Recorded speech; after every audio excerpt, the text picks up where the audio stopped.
ಮುಂಚೂಣಿಯಲ್ಲಿರ್ತಕ್ಕಂಥ ದಿವಂಗತ ಕೆ.ಎಸ್. ಪುಟ್ಟಣ್ಣಯ್ಯನವರ ಜನ್ಮ ಆಚರಣೆ ಮಾಡ್ತಾ ಇದ್ದೀವಿ.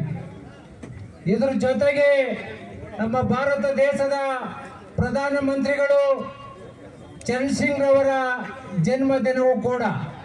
ಇದರ ಜೊತೆಗೆ ಇವತ್ತು ವಿಶ್ವ ರೈತ ದಿನಾಚರಣೆ ಕೂಡ ಇವತ್ತು ನಾವು ಆಚರಣೆಯನ್ನ ಎಲ್ಲ ದೇಶದಲ್ಲಿ ಆಚರಣೆಯನ್ನ ಮಾಡ್ತಾ ಇದ್ದೀವಿ.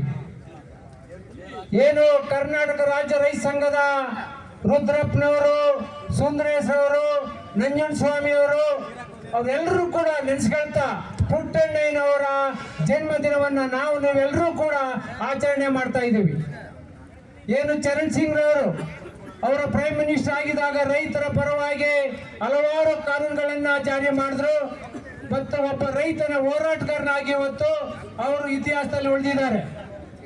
ಇವತ್ತು ಕರ್ನಾಟಕ ರಾಜ್ಯ ರೈತ ಸಂಘ ಪ್ರಾರಂಭ ಆದ ಮೇಲೆ ಪುಟ್ಟಣ್ಣಯ್ಯನವರು ಒಬ್ಬ ಶಾಸಕರಾಗಿ, ಹೋರಾಟಗಾರರಾಗಿ, ರೈತರ ಪರವಾಗಿ, ದಲಿತರ ಪರವಾಗಿ, ಶೋಷಿತರ ಪರವಾಗಿ ಅವರ ಹೋರಾಟಗಳು ಮತ್ತು ವಿಧಾನಸಭೆಯಲ್ಲಿ ಯಾವ ರೀತಿ ಚರ್ಚೆ ಮಾಡಿದರ ವಿಚಾರವನ್ನ ಎಲ್ಲ ಇಡೀ ಜನಕ್ಕೆ ಗೊತ್ತಾಗಿದೆ.